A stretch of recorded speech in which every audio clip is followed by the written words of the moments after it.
All right, so this time we're looking at swim time. So the time it takes an average athlete to swim 100 meters freestyle at age X years can be modeled as T of X equals, and then the quadratic there. Now, numerically estimate to the nearest tenth the rate of change of the time for a 13-year-old swimmer to swim 100 meters freestyle, and then determine the percent rate of change of swim time for a 13-year-old. And is the 13-year-old swimmer's time improving or getting worse as the swimmer gets older? All right, so let's go back over to our Excel. And what we have here is going to be, let's go back to Excel. Okay, here we go. What we're looking at is, again, for a 13-year-old, so we're going to come from 13 from the left, 13 from the right, and this is our function. And so we go, all the way down 12.9, all the way to 12, and that many nines, then 13, and then lots of zeros, then 1. So we plug in our value for A2 into the formula here, and then we can copy it down. So as you can see, it just keeps going down. Now this one is going to be the formula using 13. Then we're going to subtract off that b2, which is our f of x function, divided by 13 minus our whatever our a is there. In this case, it's 12.9.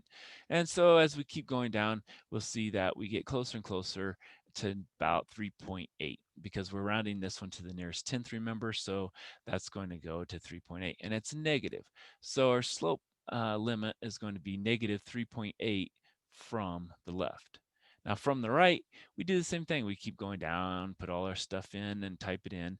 And again, all we're doing is plugging in the 13 minus the one with the 13.1, which is the f of x, and then divided by 13 minus whatever that a value is, in this case 0.1. And then again, as we go down, we're still going to go to negative 3.8 from the right this time.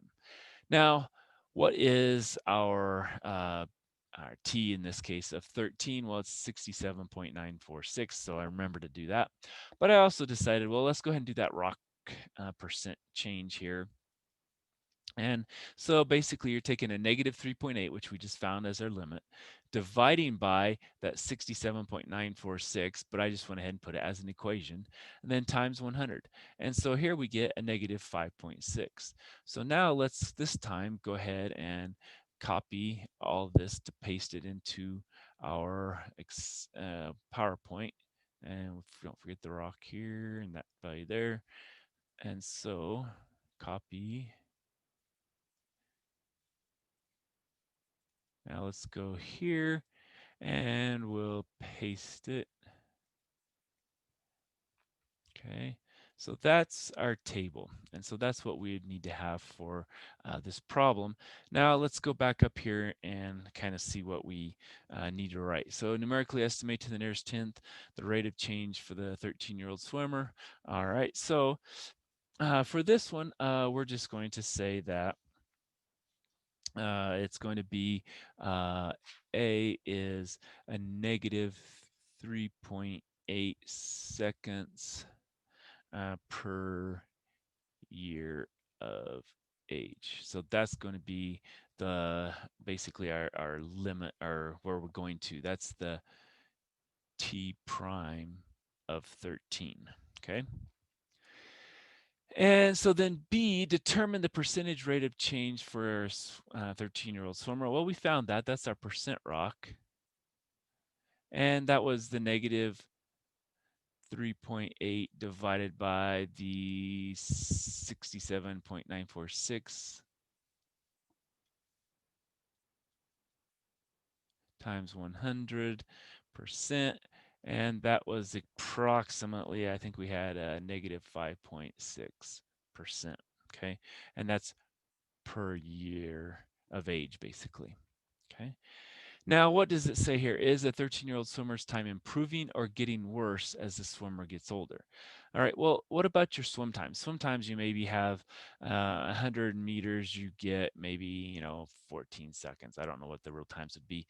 And then maybe if you go 100 meters and you get it in 11 seconds, we've decreased gone down in how fast it is. And so it seems like if we're decreasing our percent and or we decrease 3.8 seconds per year of age, then what we're doing is we're getting better. We're improving. So I would say improving would be what we're doing.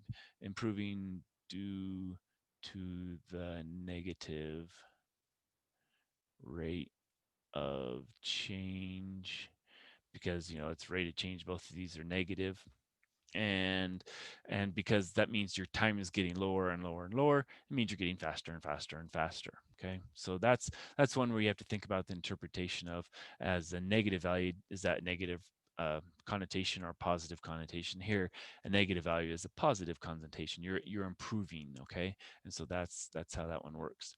And again, that's our data table there. All right, let's stop there and we'll come back.